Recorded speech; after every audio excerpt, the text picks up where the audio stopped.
What could be bigger than this?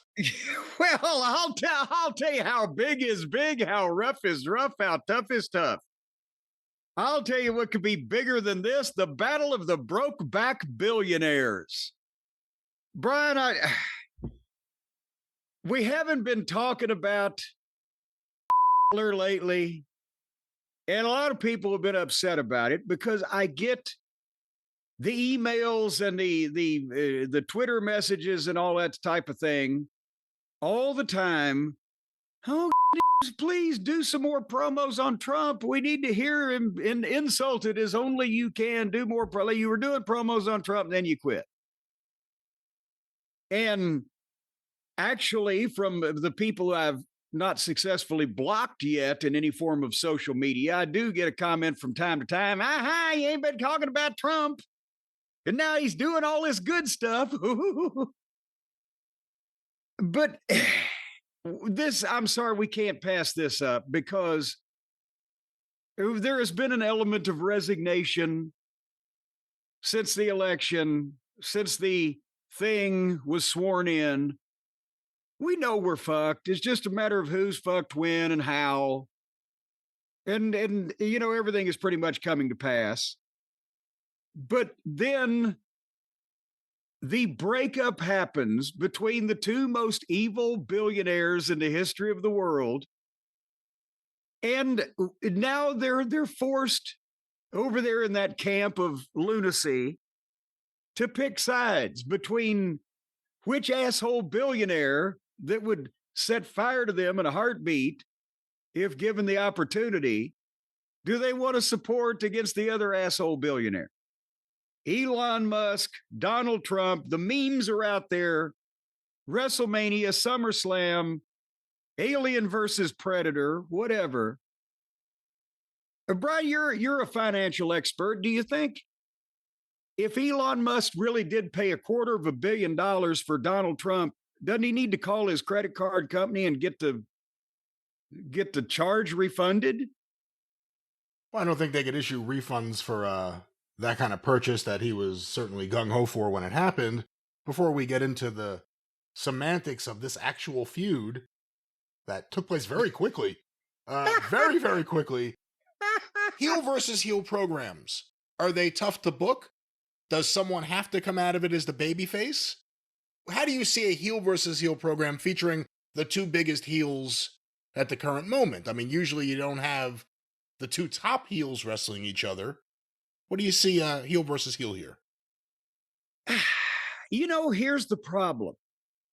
In a heel versus heel situation, a lot of times in wrestling, the heels would each have some heat, whether it was single heel or two tag teams or whatever. And you could put them together once in as Nick Goulas used to call it, the Battle of the Brutes.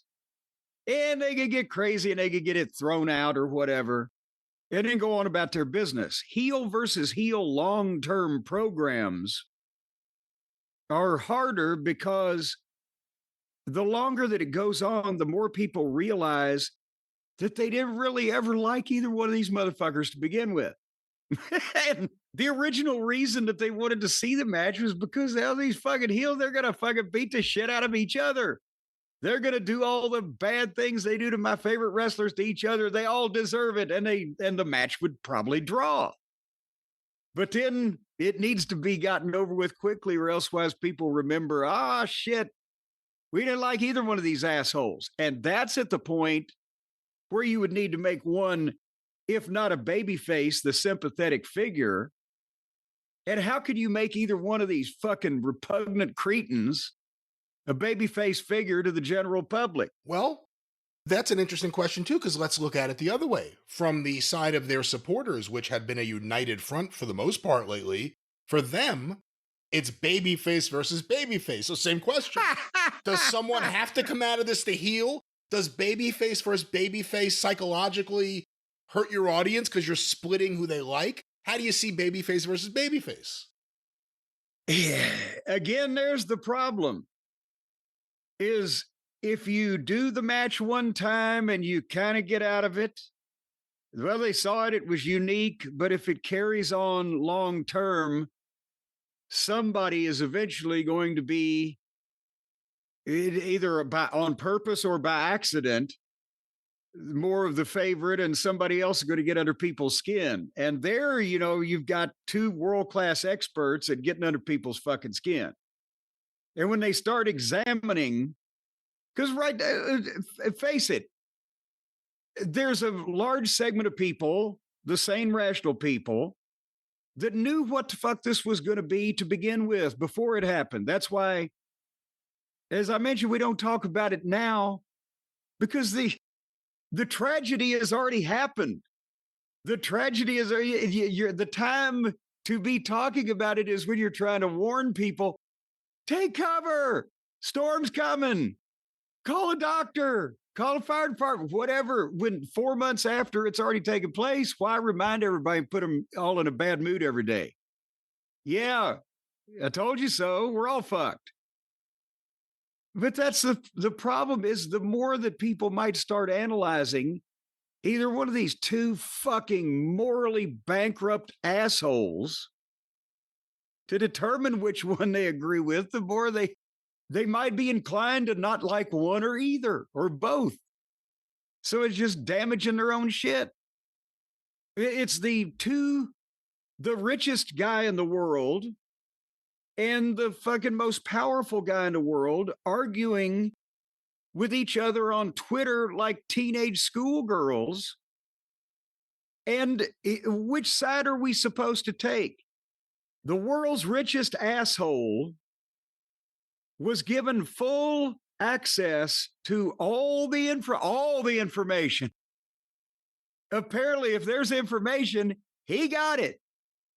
And Trump gave it to him while he was on ketamine, mushrooms, and whatever the fuck, and all of his little stooges. And now that he is mad at Trump and says Trump was Epstein's client, and Trump says he's nuts, we should cancel all his contracts. So whose side would you take, Brian? Well, again, I don't know if there's any good guys here because I think it's all just about them each not getting what they want and, they're kind of having hissy fits. But we have the actual timeline here. It's kind of intriguing. I guess the thing that really kicked this off, while Elon Musk was running Doge, they promised billions in cuts. I don't think it got to where they had promised. His time was running out. His company had taken a big hit over the first quarter of the year. And yeah, I think they were starting for all we'll cut $1 trillion and then we cut billions of dollars. They didn't cut fucking anything. They fired a bunch of people that were running shit, but they didn't really cut anything important. And like I said, Tesla took a big hit to the point where Donald Trump basically did a commercial for Tesla on the front lawn of the White House. Yes, that's what the people juxtaposed the picture of him doing that with the picture of Hitler and the Volkswagen. I maybe so. I didn't see that. I saw that on Twitter. They did. Yeah. But the point is that it had been a very cozy relationship. Seemed like a two-way relationship. Donald Trump's trying to get his bill passed, a big, beautiful bill as he's tagged it, because everything needs a gimmick. And Elon Musk, days after leaving the White House with a ceremony of sorts on live TV, he got a golden key to something. I don't know what it was. The washroom. No, but seriously, did you see he got like a key? What was it a key to? Yes, it's a ceremonial key to what? I think to Donald Trump's heart at the time. Well, days later, Elon tweeted out, "I'm sorry, but I just can't stand it anymore. This massive, outrageous, pork-filled congressional spending bill is a disgusting abomination. Shame on those who voted for it. You know you did wrong. You know it." So that was a tweet. That was a bit of a surprising thing because even if he thinks that, again, him and Trump, very close. Trump doesn't take too kindly to especially people he knows or has known or he may like all of a sudden just doing this. And then he had another one, someone who I guess is a right wing or a GOP or some kind of commentator tried to go through what's going on here with the spending. And Elon retweeted that and wrote, "In November next year, we fire all politicians who betrayed the American people." So with these things coming out, naturally, people are like, okay, there may be a Trump Elon problem on the horizon. The other day when we were recording that first kind of happened, and I said to you, this may turn into something because neither one of these guys can let something go. No. So then I have here from the New York Post a timeline from yesterday as we were recording, June 5th. At noon, Trump was in a meeting with the German chancellor in the Oval Office. And here's a quote from him. I said, do you want a little makeup? We'll get you a little makeup. But he said, no, I don't think so. Is he talking about the German chancellor? Why is that? No, he's talking Elon Musk's black eye. When he did the fucking, he said his son punched him in the face. Hey, by the way, get that kid a contract. What a right hook. What a right hook. He gave his dad a black eye. He's a little kid. I think he fell over and fucking ketamined himself and tried to get out of it. Well, Trump, 7 minutes later in the same meeting with the German chancellor, here's a quote. I'm very disappointed in Elon. I've helped Elon a lot. Elon and I had a great relationship. I don't know if we will anymore. So then, 12 minutes later on X, or Twitter as we call it, Elon tweeted out, and I gotta click this to show me more. Whatever. Keep the EV solar incentive cuts in the bill, even though no oil and gas subsidies are touched. Very unfair. But ditch the mountain of disgusting pork in the bill. In the entire history of civilization, there had never been legislation that both big and beautiful. Everyone knows this. Either you get a big and ugly bill or a slim and beautiful bill. Slim and beautiful is the way. And I guess we should say here, again, when you go to what could the motive be? I guess we should say here, drugs are bad, okay? Well, the bill that Trump and his side are really pushing and trying to get through, one of the things in there is a cut for electric vehicle incentives, which obviously affects Tesla. That's their entire business. Of course. So after he's already run half his business off with try to dismantle the United States government, now then the guy that he did it for is saying, well, we'll just get rid of all that shit to help people buy his cars. And then, and I got to make sure this is actually going in the timeline that it happened. He might be the only billionaire that might not be benefiting from this goddamn thing because the rest of them will make a fortune on the tax breaks. And obviously, there's a lot of as Aunt Sally can't have her fucking Meals on Wheels, but go ahead. There are a ton of retweets on his Twitter timeline just all about this issue, not necessarily the Trump issue at the, even though there are a bunch about that too, but about the actual spending, about his concerns or whatever he's trying to put out there about the spending. So then, shortly after that, Elon also tweeted out, "Is it time to create a new political party in America that actually represents the 80% in the middle?" And there's a poll here. 5,500,000 plus have voted so far. There's 20 minutes left in the poll. So as we are recording, we may get some You think Elon's opinion will win? He owns the fucking polling place, doesn't he? In this case, I guess that is true. He does own the polling place. Listen here. Here's the goddamn deal.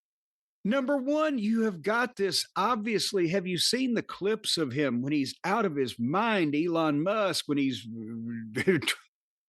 traveling to the beat of his different drummer in his fucking head? And he's obviously a fucking weirdo.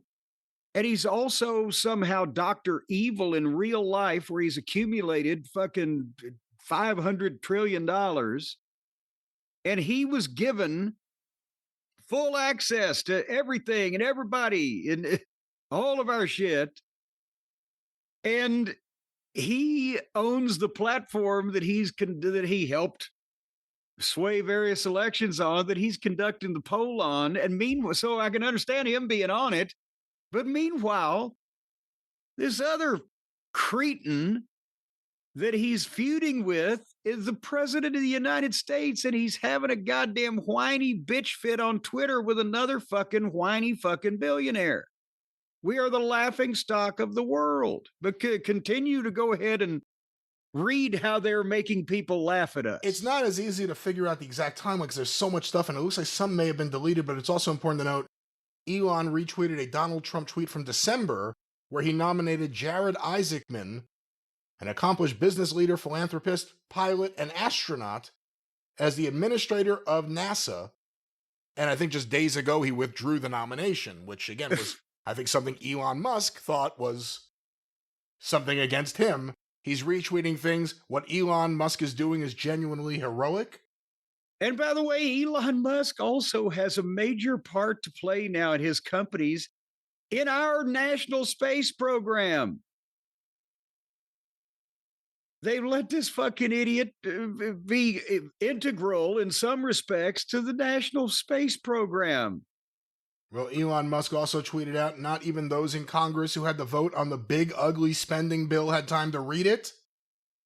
And then Trump at 2:37 went on Truth Social, his social media site. Yeah, he owns that one. Elon was wearing thin. That's a quote. I asked him to leave. I took away his EV mandate that forced everyone to buy electric cars that nobody else wanted, that he knew for months I was going to do, and he just went crazy. That's all in caps. That was followed up by, the easiest way to save money in our budget, billions and billions of dollars, is to terminate Elon's government subsidies and contracts. I was always surprised that Biden didn't do it. So let's stop there. Well, in that case, why did he do it? Now, this is again a very interesting situation. This is like almost like Howard Hughes or something. You have someone who has government contracts. Someone who, it's not just about the EV incentive for the taxpayers. This is about his business, whether it's SpaceX or whatever, gets government money that funds it to a large degree, if not the majority of the funding they get. So that creates an interesting dynamic here because Trump, technically you don't have to work with him. I don't know who, whatever they do, I don't know who else does it. But going back to this, Elon Musk retweeted Trump's comment about how he was wearing thin and how he asked him to leave and wrote, such an obvious lie. So sad. And then Elon, I'm trying to see. It's like Trump and Bizarro Trump facing off with each other. And then I'm trying to find the one here, unless it's out of order, about him decommissioning one of his programs. Trump threatening to screw with the EV thing. And then at 3:10 p.m., Elon Musk went on X and wrote, time to drop the really big bomb. Donald Trump is in the Epstein files. That is the real reason they have not been made public. Have a nice day, DJT. And then he followed up that tweet with another one. Mark this post for the future. The truth will come out. So let's stop there for a second because he went nuclear. Wow. What are your thoughts on this? Let's stop here. What are your thoughts? Why don't you just tell me the name of the movie you'd like to see? Again, it's not a surprise. There's more pictures. Somebody posted this, a collage, and made the point. There's more pictures of Donald Trump with Jeffrey Epstein than there is of Trump with his children. So it's not why would it be a surprise to anybody? That's, again, it's just an example of the embarrassment when you let, it used to be, when the trailer trash gets some money. Now it's literally when the trailer trash becomes billionaires. This is the kind of shit you get. It's embarrassing as a nation that people around the world think that these two fucking gelatinous blobs of goo were running our government and represent us. And that Musk for a while was apparently telling Donald what, because he's so easily swayed until he gets insulted and then he fucking lashes out like Blair on fucking Different Strokes or whatever the fuck it was. I don't think that's Blair was Facts of Life, right? Blair on the Facts of Life. Well, if she got some different strokes, if Trump was around. It was Conrad Bain on Different Strokes lashing out. Well, let's go back. Anyway. Let's go back. We have more. Back to go back to yours, and then I'll come back to mine. At 4:06 p.m., Trump again went on Truth Social. I don't mind Elon turning against me, but he should have done so months ago. This is one of the greatest bills ever presented to Congress. It's a record cut in expenses, $1.6 trillion, and the biggest tax cut ever given. Yeah, so a bigger cut in revenue. If this bill doesn't pass, there will be a 68% tax increase and things far worse than that. I didn't create this mess. I'm just here to fix it. This puts our country on a path of greatness. Make America great again. To which Elon responded 3 minutes later, referring to earlier tweets. In light of the president's statement about canceling my government contracts, SpaceX will begin decommissioning its Dragon spacecraft immediately. Now, let me stop there. Do you know anything? I don't know anything about the Dragon spacecraft. Do you? Well, I can't quote you chapter and verse, but the overall gist of it is that the government has allowed Elon Musk to get so involved in our space program with his space program because he was footing the bill for so much shit that I believe he can now say, well, I'm just going to take my spaceship and go home and take it out of the hangar or wherever they keep their spaceships. So, yes, with these, this is again, the ship these lunatics have wormed their way in to the point where we're all fucked if they take their ball and go home. This is the ship that brought those astronauts who were stuck in space for 6 months or whatever it was. This is the ship that brought them home. That's what this is. Although, according to the CNBC article, hours later, Musk said he rescinded that decision after an ex-user urged him to cool off. Let me go back to this. So then it looks like this is a retweet. Someone wrote, President versus Elon. Who wins? My money's on Elon. Trump should be impeached, and J.D. Vance should replace him. Oh, Jesus. Elon retweeted that and wrote, yes. Again, this relationship turned sour so fast. Again, here's Elon, 4:26 p.m. The Trump tariffs will cause a recession in the second half of this year. And then he posted a video of Trump partying with Jeffrey Epstein. So it appears the relationship, the fun, has come to an end. The honeymoon period is over. This could be interesting. I mean, will it just go away? I don't have anything in front of me, an exact quote, but some of the things I saw in the news today was Trump doesn't want to talk to Elon. He's not interested, but other people think if he behaves himself, Trump eventually will. Didn't we go through this with Paris Hilton and Nicole Richie at one point in time? They weren't friends for a while, right? There was something that happened with those two. Yeah, there's something happened. But, folks, this is why I don't cut a promo on our current squatter in chief every week, because why ruin everybody's day? But we knew what was going to happen. And the only thing we get, I can't say I told you so to everybody, because right at half of us knew what was going to happen. But now it's all happening. The country's going to shit. He's fired the people who knew how to run everything and put stooges and criminals and fanatics and suck-ups in charge of every department. He's trying to make schools teach your children their fake version of history. And basically, this presidency, whether it's a success or not, will be determined in 2029 if we're still alive, have our personal belongings and some of our life savings left.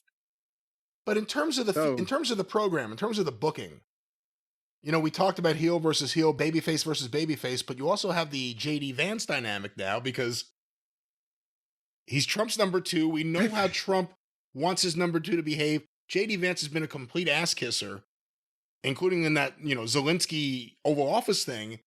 But now here's Elon Musk basically saying, yeah, your number two should be president. You should be impeached. It puts J.D. Vance in an interesting situation. Whose side does he take? Well, first of all, this is like when Elon the Rat Musk Pack broke up in Mid-South. Well, no, because here's the thing. Elon Musk knows that ain't going to happen. but he knows that it'll get under Donald Trump's skin if he says that it should happen.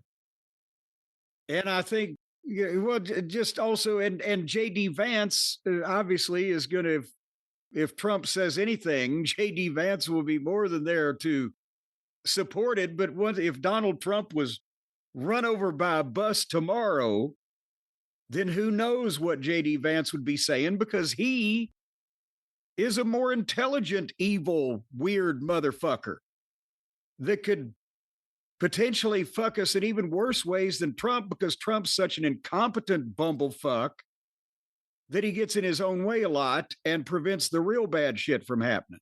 It appears there were a few tweets. Like I said, some stuff had been deleted, so this is a little out of order, but this is from early on in the fight. Elon Musk on Twitter: "Without me, Trump would have lost the election. Dems would control the House and Republicans would be 51-49 in the Senate. Such ingratitude." And then Laura Loomer, who is such specificity also. Like he almost like he had it on notes of what he had arranged. But go ahead. Well, there's a woman named Laura Loomer who I know because she's been in the news for the last, 6 months or so. She's a right-wing commentator who apparently has a very special relationship with Donald Trump to the point where she makes suggestions about who should be hired and not. Well, she retweeted the Elon thing, and I'm not going to read all of her nonsense, but Elon commented on that. "Oh, and some food for thought as they ponder this question. Trump has 3.5 years left as president, but I will be around for 40 plus years." Because again, you're talking about the Republican politicians. I mean, that's why, they're fighting over this bill. I think Elon thinks he may be able to sway someone, who knows, but it's also about future influence. And, again, this could be a very interesting long-term thing. It could be a short-term thing. We'll see, but we've never seen anything like this break out and just happen in real time in the middle of the day. If you watched any news channel, like everyone's like, "Whoa, here's another one." Another tweet came in. So we'll stay on top of this. Yeah, it's nice and sad. Thank you, everyone, for helping the United States become the center of attention in all the wrong ways. I'm waiting for the fucking tweet from Trump like, "And by the way, the Cybertruck is fucking ugly. You have to be a dickless idiot to drive that shit." I'm waiting for him to go completely against Tesla. They had a video. Some of his vehicles are like glued together. What? It's like the bumper or whatever, those little boxy things that look like the cart in a refrigerator comes in with wheels that he's got people driving around. Parts of it are apparently glued on because the glue was coming loose and the fucking front end was peeling apart. I feel confident in a crash. Well, we'll see what happens, but this has been both political news as well as booking philosophy. well as kind of TMZ-ish type of thing, a mixture of infotainment